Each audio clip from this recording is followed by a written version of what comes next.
Fourier Transforms.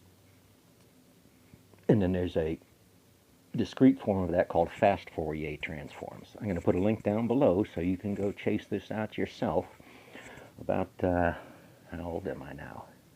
About 4 decades ago, I saw on a board scribbling about Fourier transforms. Fast Fourier transforms are related to waveform analysis, discrimination, and predictions.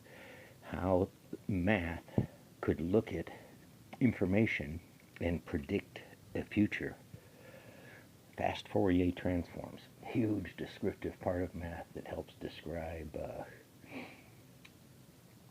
helps explain, helps diagram waveforms. So having that abstract concept out there, actually it's not abstract, having that applied concept out there, at the time of training now, this is military training, you guys paid for this. At the time of training, it had to do with radar waveforms, wave interpretations, wave analysis. But the computer side, the computer analytics side, was to the public in its infancy. Fast Fourier transforms. You won't get to this math in high school unless you're in a special place, unless you pass some tests somehow to be able to qualify to open that door. So fast Fourier transforms. It's a math description, but it can be applied to real-time data. So about a decade later now, I'm in the middle of, where was I? Building cars for America, replacing people with robots and automation systems for a lot of reasons. One of my peers worked for one of those 3-letter acronyms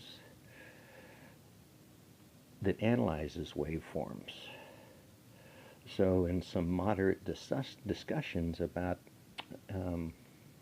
discrete signal processing, DSP, another field of endeavor and intelligence, there is a need for fast Fourier transforms. Now, so in my mind, I'm going over radar, but in his mind, he's going over satellite telemetry and data. So there was a conversation at a lunch table that had nothing to do with sports, yet it was sports. So that concept, that endeavor inside of math alone, understanding and applying the concept, if it had been applied, would have been a nice plaque on a wall behind me